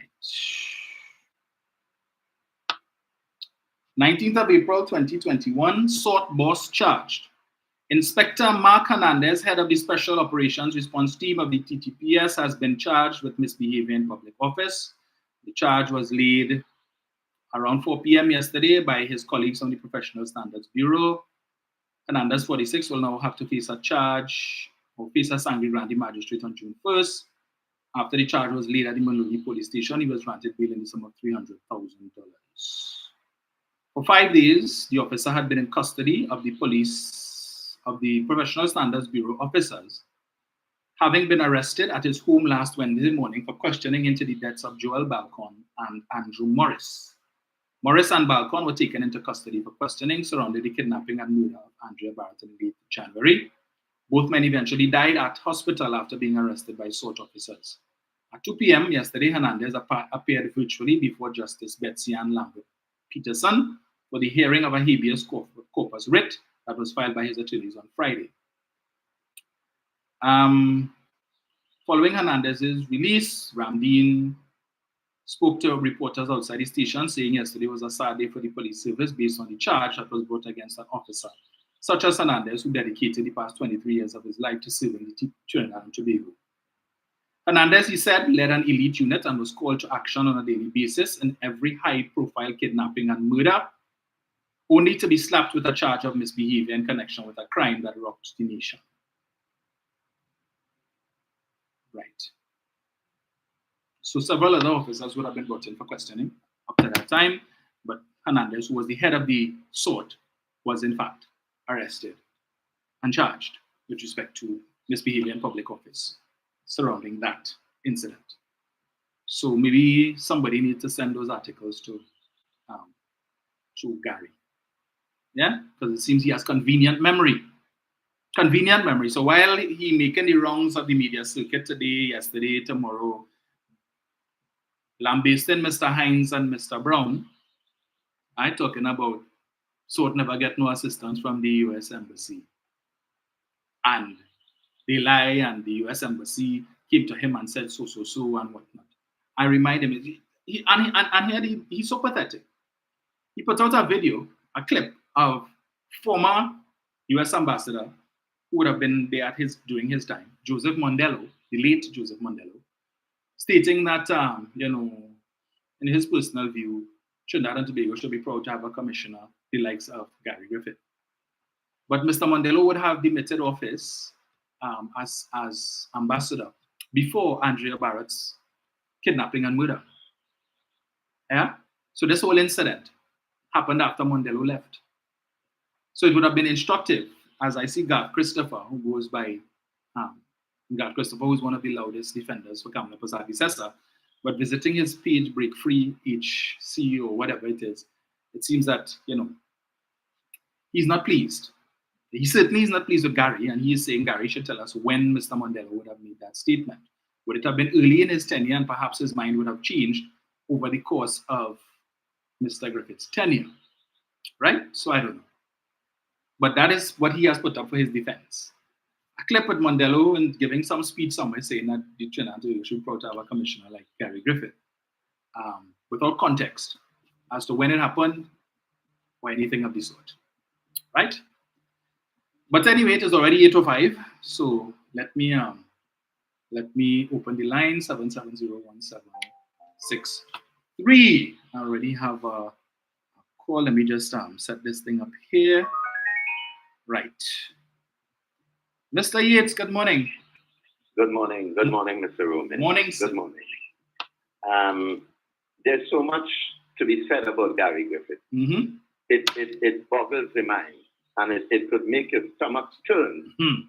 Now, for starters, I clearly recall while he was Commissioner of Police, he got a very, very serious complaint from the Police Complaints Authority about a very senior officer, an assistant commissioner of police to be exact, a red man like Griffith, who was fingered by the Police Complaints Authority as having been receiving monies under the table for private work done, and his bank account figure was revealed in excess of $1 million. And Griffith, motor mouth, yes, I will deal with this, I will deal with that. Now, this man was a few months, let us say about 5 or 6 months, before his mandatory retirement age of 60. Griffith sat on that, dilly-dally. The media were raising questions with him. He said he did absolutely nothing, and allowed the man to proceed into retirement with all his benefits, another $1 million and all. He said nothing, he did nothing. And secondly, as I said to some people yesterday, what is so disturbing is that this man sat in a situation where, as a commissioner of police, he sat in on the meetings of the National Security Council and was privy to several discussions and issues of very sensitive national nature, security nature. And as soon as his contract for renewal was not put into effect, not made Commissioner of Police again, he mounts a UNC platform and informs this nation that he has information that could bring down this government. You see? And could force them to call an early general election. Now look at the ridiculousness and the irresponsibility of what could only be termed a narcissistic and stupid little boy. No former commissioner has behaved in such an outrageous and indecent manner. Where you sit down there for 3 years, privy to sensitive areas or matters of national concern, and because you were not given the job of commissioner of police a second time, you decide that you will come in public and threaten the government, that you will bring down this government. That is the language of dissidence. That is the language of 1990. Very, very dangerous. And I strongly urge the security apparatus of this country to keep a very, very close eye on Gary Griffith. Because if he could do that as a former commissioner of police, then I suggest that he's a very, very, very dangerous person. It's okay to talk about his hubris and narcissistic and this and that. Yes, all of that. But as far as I am concerned, he's a major, major security risk to this country. So it means that you sat in on meetings of the National Security Council. You were part of issues of very sensitive nature to the security of this country. And as soon as you didn't get a job again, you come out and threatening the government and threatening the country. This is shades of 1990 all over again. And I repeat, the security apparatus of this country, starting from the very top, the Prime Minister, who he hates and who he derides, should keep a very, very, very close watch on Gary Griffith. Keep a hawk's eye on him.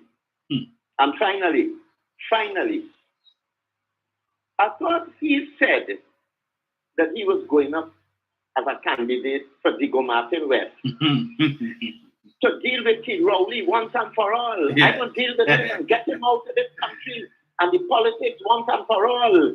I will show him who is the boss here. Why you run from Diego Martin West and run to St. Joseph? Why you run there? One reason. You know that you would have gotten the cocktail of your life. Because you see, Griffith is such a damn fool that he doesn't he feels. You see, a lot of what he does and says, stupid and mistakenly so, is rooted in a lot of racial prejudice.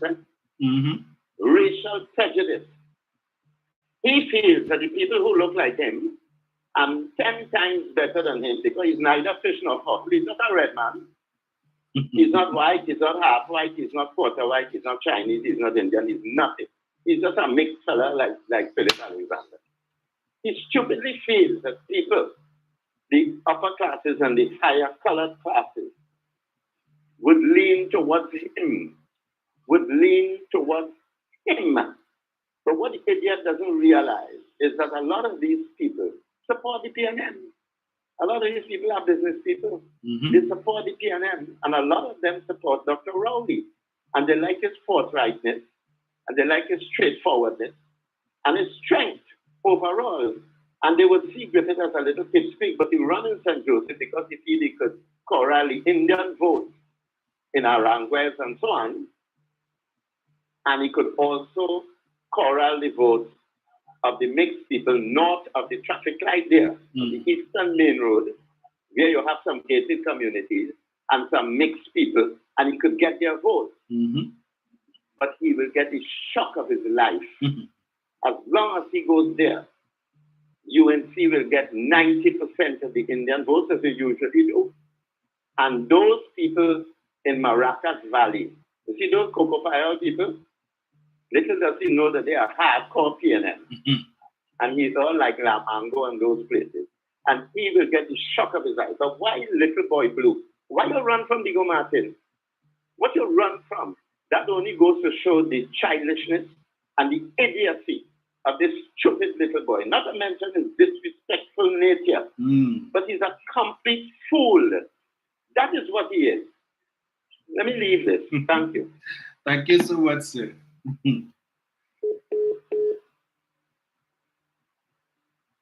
That is so factual. In fact, I was trying to find the video clip. Give me 1 second. Where an interview that he did, I think, last week with the morning show on TV6, and he had some very distasteful things to say about the Prime Minister, not for the first time. The time and place, Gary, right? Understand that you're on a morning show, people listening to these things, and yes, ma'am. Right. Hello, good morning. Morning, Mr. O'Neill. Morning, sir. Morning. You know, hearing you read from the Brightest Man in Trinidad and Tobago, columnist that is becoming to be a task. This is the fact that I stopped reading my column years ago, but it's necessary to do research and to education of people of how both sides of how it puts on both sides of the mouth. I have nothing complimentary to say. All the praises flow and Mr. Holmes. It's hollow because the stats in Jamaica will show that they are matching or even above where they were last year. So I don't know what proper research he does before he started like his articles and so on, but it's laughable. If you go and pull up the online reader now, and the other Jamaica papers, when you listen to RHR and the other Jamaican talk shows, which I do from time to time, so after I have a director of the super radio station across the world, that is their overwhelming concern in BSP, right? Because we haven't come out of our local government election, this surprisingly was very peaceful for them. But the everyday concern they have overwhelmingly is everything about crime and how abysmal these roadshows have been when they have been initiated. Right? With that subject. You know, when I talk about the situation with Mr. Griffin and the former head of school, you recall that another officer was also charged who was a member of them. And people would have forgotten that. This was a young man who was caught on the bus after a high-speed chase and so on. And when he was held, they found that he was on suspension and he was already charged for other offenses. But he was charged with full police kit and so on. These are items which are supposed to be retained once you are on suspension. But once an officer is on suspension, they lose all the identifying paraphernalia as a police officer. So a senior officer is supposed to go to their home where they work on from and see all these things. But there it was, this officer who was there, a young officer who was attached to us, had also been in possession of firearms also. That's the idea who was and police paraphernalia. That also happened shortly after the Andrea Barrett episode. Right? And you know, that thing you speak about with Mr. Mandela. You recall that after Mr. Mandela went back to Algeria, because he had been abducted and subsequently died, the head of the mission was Mr. Moore. Yes. And it remained that way until Mr. Gunn came and put up a point. And that was under President Joseph R. Biden. Yes. Because that is how it goes. Ambassadors, I recall once the administration came.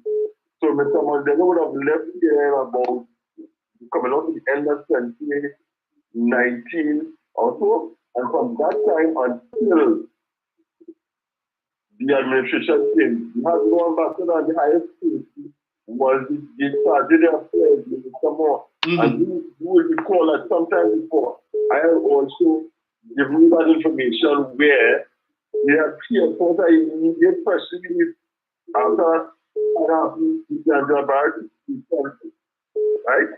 Stating that the fighting trip from the US State Department and was just sent out here explain us how the dispatches of the department, they're all cooperative funding for police entities, especially on that sort, would be stopped. So when this man tries to don't cry or savage Dr. Brown, it is correct. The facts are stubborn thing. It's about the gentleman that he doesn't remember that he's a liar. And his lies catch up with him all the time. You understand? You recall that there was a kidnapping early on in the time of sport. When he was appeared with the minister, both of them were parties and so on. And from the get-go, we talk about the good work of sport and so on, and because they have this, right? Yes. And what he wants to do is have a unit that is totally accountable to him. Do you know of a section in the police service called the MOP? Yes, I heard of them. Right. Now, I was telling about that. That's what he would have done, right? He would have brought back a lot of his students who were in special forces and so on. He would have retired, having his age, right? Right. And you know what he would have done? He would have made them SRC and attempted to insert them into the MOP. The MOP is an arm of the special branch. They were established over 30 years ago. They are some highly trained individuals. And the seniors there resisted that move. And said, new operational, we have to go on training. In fact, they do training all the time. You understand? On a continuous basis. And from time to time, we will have to go on joint exercises, training with other entities like themselves abroad. And they said, listen, you can't just insert anybody here and put them here because of that fact that these people have to be vetted, and we know that they could go overseas, special visas and so on could be issued to them for the purpose of training. And when they pointed that out to him, he stopped. And this is a big part of why SWOT was formed, because he had to get work for these people, having brought them into the service as special visa officers. Right. And I want you to link it up with what happened with him accepting the pastor in the SSA and other personnel there in the SSA. Right? And you know, an important part about what the minister read is the permission for SSA operators to carry firearms, and he explained to us how the law, this chapter 16 of the Firearms Act, was amended to include other persons other than who were there in section 6 and section 7 who were entitled to carry firearms, and particularly specialized firearms which are known as prohibited weapons. And it was only when they were looking to amend that to include the customs and other people and so on, immigration and so on, that SSA was sitting there because of the request made by them. Right? So that is an important thing that people are not taking. And you know what I'm saying, right? If you consider the growth of firearm dealers, which were about 90 or so, up to 2021, before he took office, and it ballooned to 395 upon his demitting of office. And where we are told in some of the facts that came out in the initial firearms audit that he did not injunct, that many of these people cannot account for the amount of wrongs on their book and what were imported. And finally, recall that there was a year when 64 million rounds of ammunition were brought into the country. That should send shivers down people's families. The fact that people don't have proper records, and this amount of ammunition came into the country. And at no time in public did it said, check it out, it is said how many rounds and types of ammunition are allocated to all the arms of national security. I will put my hand on a block and say that the majority of those rounds did not go into the hands of national security. So it stands for reason that what was being facilitated was the deliberate arming of persons who are not militarily or paramilitarily trained to have a large cache of ammunition and arms for their people. And that is why the information of the Stanley John report does not want to be laid in Parliament. Not because of any parliamentary privilege or being defamed and so on. Because this is an imminent Jew. Why would he have any reason to lie? Who was appointed by the Civil Commission? So people add that into the mix and you will see. But I am telling you, the way of this inquiry into what the ministry revealed is going, get your popcorn ready and please go to your seat. And by the way, stay tuned to this channel. Take care. Thank you, sir. Jenny, morning. Hi, morning, Dominic. Morning. You hear me, babe? Yeah. Yeah, morning to all the callers and those who are tuning to Factors Surroundings this morning. Dominic, I am not a psychologist, yeah? I can't diagnose and I can't prescribe, but I did enough psychology at UWI to understand based on the information out there that something is terribly wrong with Gary Griffith. And I too share the view that he's a clear and present danger when you think of the position he held with security in this country. He's a clear and present danger to this country because he did say he had things that if he said could bring down this government. Okay? And being a man who held the positions he held, National Security Advisor, Minister of National Security, and then after Commissioner of Police, he would have been exposed to sensitive things, in my opinion. So his behavior is, to me, again, I'm not a psychologist, but when you look at it logically, it's erratic. And you don't have to have a degree in psychology to notice that. So again, I support the fact that he's a clear and present danger to this country, and everything must be done to treat with this in a very urgent way. I want to just tell Ralph Maraj, because he speak about Trinidad and Tobago being a sweet place, and as though the PNM has made it into some type of place that we can live. And he wants to reference Prime Minister Holness.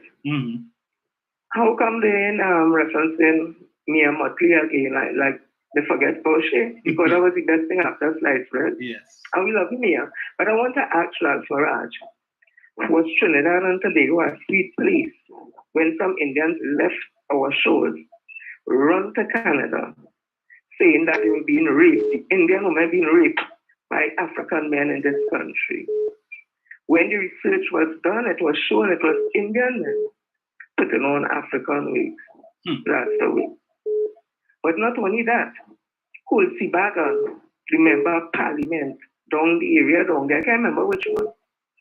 She encouraged her constituents to form vigilante groups. And that group was to kill and beat up and violence against African people in the areas down there. It had people of African descent to let them know, if you're living down here by 6 o'clock, you're not inside, you better stay out. I wonder if it was a sweet TNT when she did that.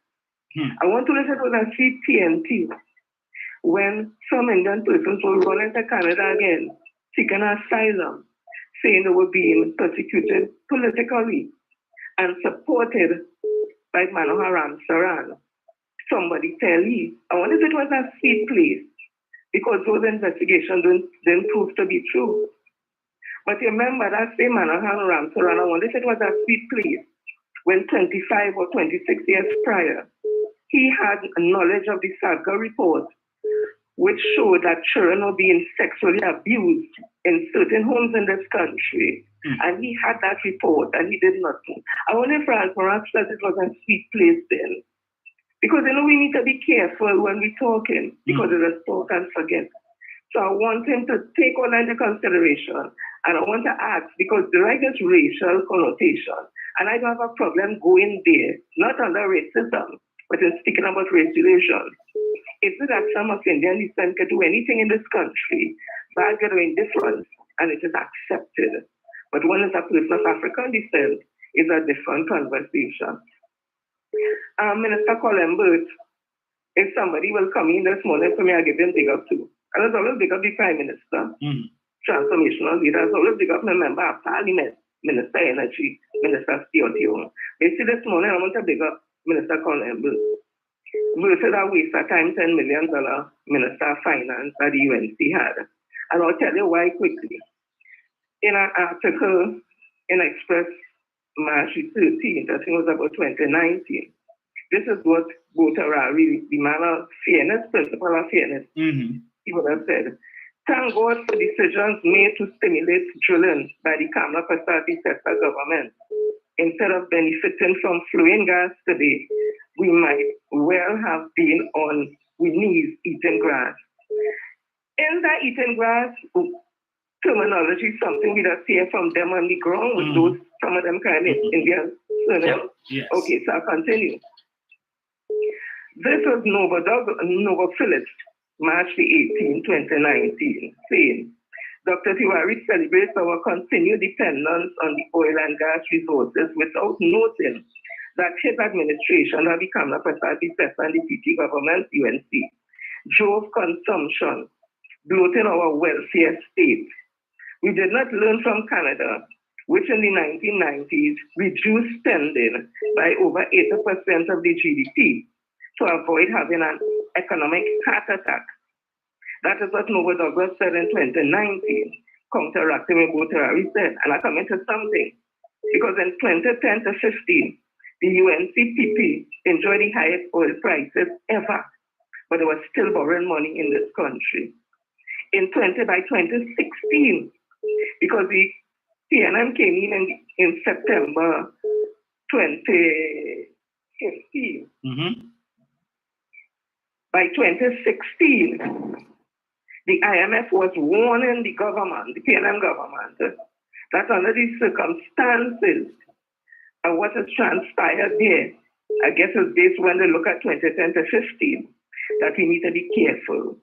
We need to be very careful. What did this government do with the Minister of Finance, like Colembert? He ain't an economist.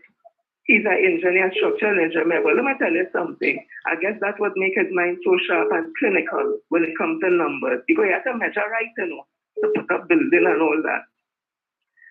So by 2023, Moody and Standard & Poor's say we have a good credit rating. It meant to say that Mr. Embert was doing the thing right. Dr. Rowley was managing the right way. Because remember, between that, we had COVID-19. And COVID-19, all the borders had shut down, no economic development, no GDP. We ain't selling nothing, we ain't making nothing. So from 2016, Dr. K. Christopher Rowley and the Minister of Finance steered us on such a steady ship that by 2024, this year, the IMF said for the first time in a decade, Trinidad and Tobago is undergoing a gradual and sustained economic recovery. 10 years ago, because a decade is 10, so they're talking about from 2014, who was in office then, Kamla Pasati with all that oil money, all the highest prices, all the money spending wash away from NGC, from this, that. They were not able to have a sustained economic recovery in this country. That in 2015 December, Joanna Rambaran came and told us, the chief, the central bank governor, to tell this incoming government in December 2015 that Trinidad they're going to recession. They have money for 3 days, After Kamla enjoyed all that money and wanton wages, they hear what Nova Phillips said. He said that we had a bloated, that administration drove consumption up, bloating our welfare state. So the welfare state, 500 to make baby, laptop that ain't attached to nothing working, box train contract, money to friends, family, everybody, money that's going nice, but not attached to nothing of development. And this government, under Dr. Christopher Rowley, and Minister of Finance, like Minister Economic, would have had the IMF say, first time in 10 years, Trinidad is undergoing a gradual and sustained economic recovery. And why this was so important for me to say this morning, Minister Stuart Young and the Prime Minister is out there renegotiating contracts, getting new contracts. We've seen things moving. The gas will be moving. Phoenix Park open. Things will be happening. Money coming. And I want to ask all you, if all are going to go and vote back the UNC in office under the leadership of Kamala Prasad-Bissessar, where people in she own party say she corrupt, she know about corruption, she ain't do nothing. We hear the thief money is like the intent money. We're going to bring them back. Where this country is now on a steady footing after 10 years. When Kamala and them had everything, they waste it out and bring them back now to enjoy the spoils of this thing. So they will let the PNM make tracks and let the Gucci and them run and eat with everything again. When I tell them, let something as I am. Only think carefully. Think carefully what they're doing 2025, you know. Look at the data, the facts and the information. It is here for anybody to see. I alone don't know it. I don't know everything. And I'm not into finance. Me ain't going there at all. But I have common sense when I watch the whole scene. And the party that will keep us, because Duffy says, we named Rodney Charles, he said the only party to take us out the morass and the chaos that we have is the People National Movement. So 2025, take all that information, take index finger, go to the polls and vote for the People's National Movement candidates in your area to make sure the good work of Dr. Christopher Rowley, the good work of Minister Stuart Young, the good work of member the Minister of Finance and all the ministers and them continue to carry us again. So when the IMF make another report, they will say, yes, we on the way. Ain't no turning back now. We up and we fly. Thank you, Dominic, for as usual on the media. Thank you, Jen.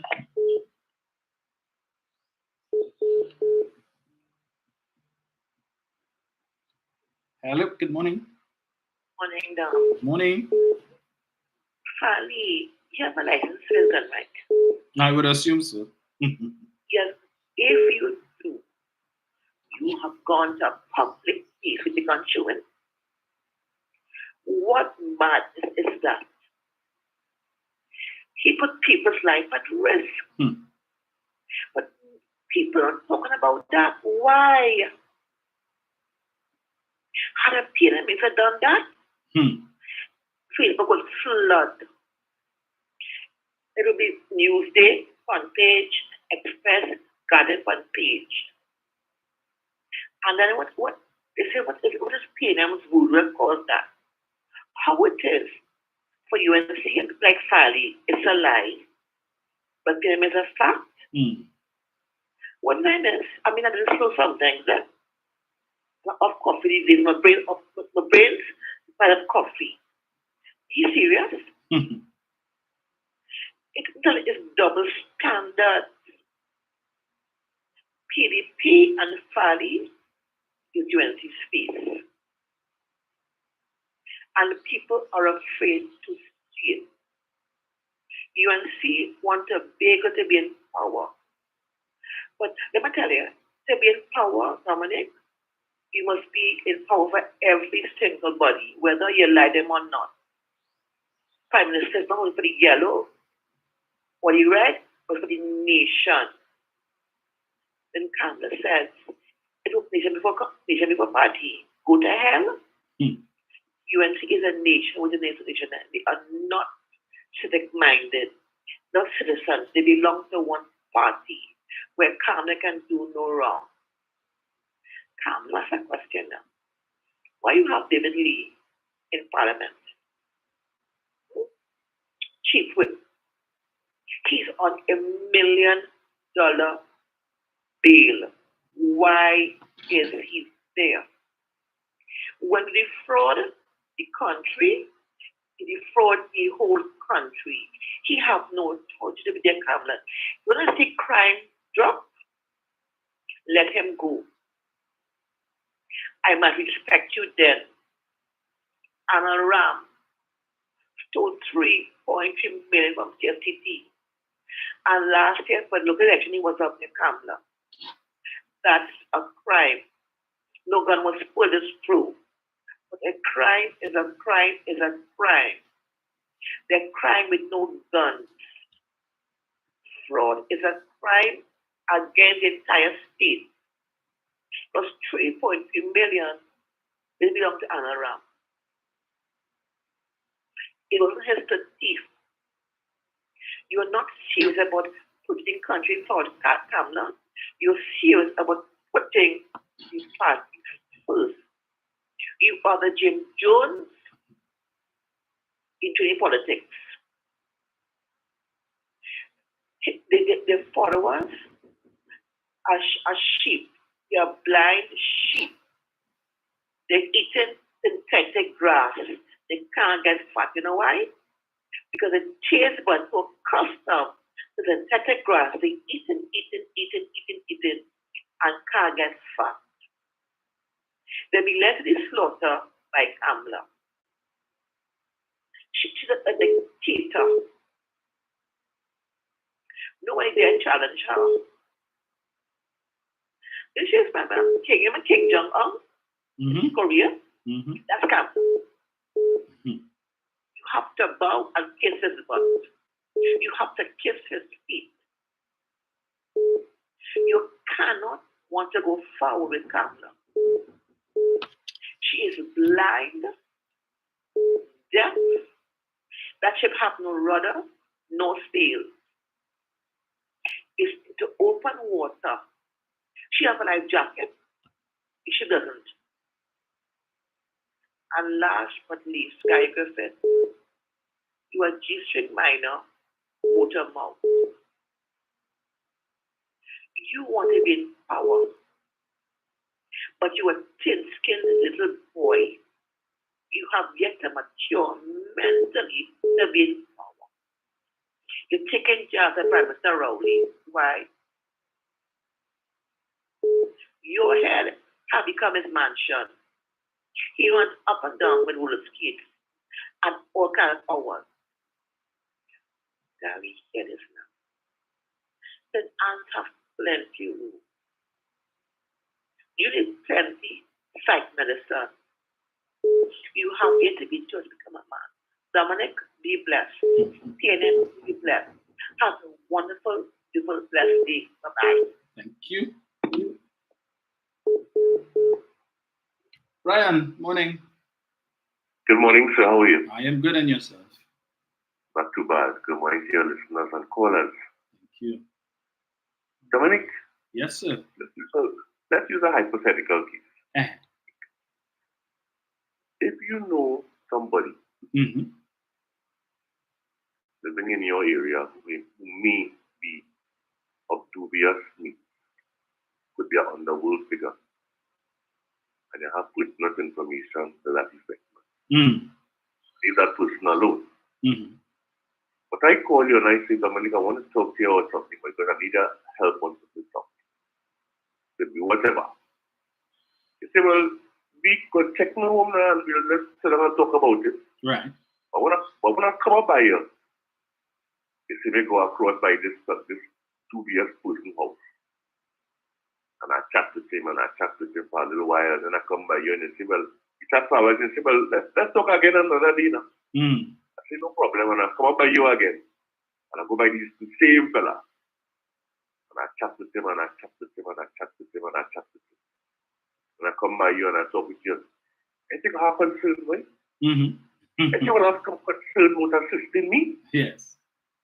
No, let's be honest. Wouldn't you? You ain't gonna say, well, we just ran in there, right? I know you saying this so long, we talking to that fella about, right? Correct. Oh, you know he, and he got to say, well, how you know he, by? You know, by the way, you know, he long time, man, and he real good, he do business and things together. You think you will do business with me? And they will find some way to get out of that and say, look, you see me and dealing with Brian because you see that's who he dealing with it. Yes.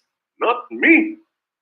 I don't know what he in, I don't know what kind of business he in on that side. Mm-hmm. But with me, I stay out of that. And they can find a way to get out of it with not so. Yes. Gary Griffith said, after the interview by the Minister of National Security and the Minister of Foreign and CARICOM Affairs, every time Gary Griffith gets angry with you, you know, expect him to make a future comment, but he wants to add something to make it painful as much as he can, to bite. Mm-hmm. Gary Griffith said, and you played it this morning. He said that during his tenure, he received information that the United States government officials were disgusted with this present Prime Minister and his government because they were apparently, in my words, in bed with two countries that they do not like to do business with. That's what he said.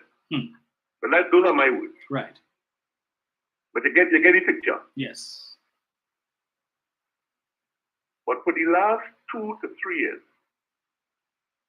Dr. Rowley and Minister Young has been to America, I would say maybe it could be more than 10 times, doing business and speaking to Congress, people in Congress, people in the Senate, United States Senate. Dr. Rowley spoke with the Vice President of the United States and was even complimented when he went for his doctorate at Howard University by the President of the United States, indicating that he would like to perhaps have a chat with him. That's all. Yes. Does that sound like a government who would want to have nothing to do with Trinidad and Tobago? That same government gave Trinidad and Tobago a special OFAC license, different to all the other licenses that would expire this month in other countries and other businesses and organizations that will be dealing with Venezuela. They reduced the sanctions on Venezuela so that Trinidad and Tobago even saying, listen, this was they said, listen, no money for them. But then they come and they change your mind and say, listen, pay them however you all feel. But go ahead and do the business. Reduce the sanctions on Venezuela so that Trinidad and Tobago will be able to have a broader mindset and a broader opportunity to do business with Venezuela. That's all. But Gary Griffith will come and tell you and I